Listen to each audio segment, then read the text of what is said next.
Onyesho lililopita katika siri ya mtungi. Vipi, biashara nzuri? Unajua vijana wengi sana wanasiri kutokana na madawa.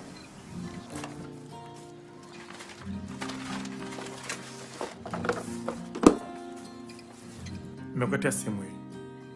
Unaweza kunipigia muda wote wote. Acha mimi niende. Hivi utakuwa ukija au? Bila shaka. Sitaweza kuacha daima. Poa. Chakisoma utakuwa umekipata sehemu nyingine.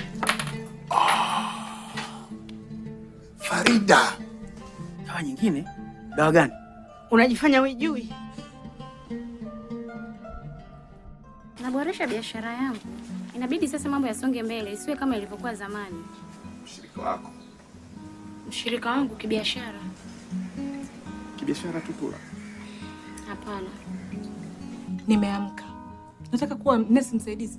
Mmoja wetu inabidi awe na kazi ya uhakika. Wakati wao nakimizana kina Lulu na warembo wa shani.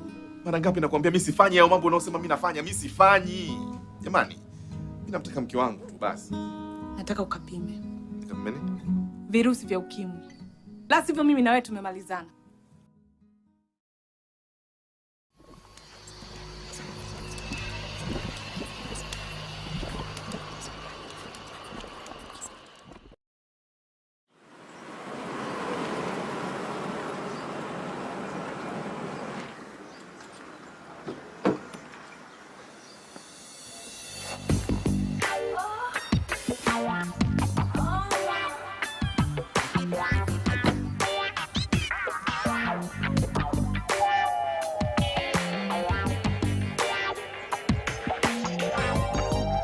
Aisee Cheche, unaenda wapi?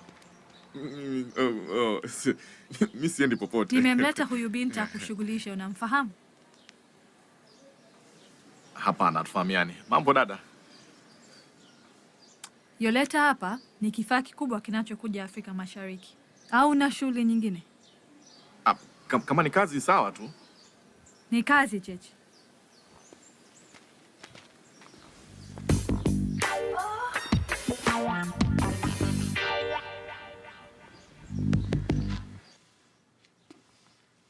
Cheche, Yoleta hapa ni malkia wa bima ya Lucky Star. Unaifahamu? Hapana.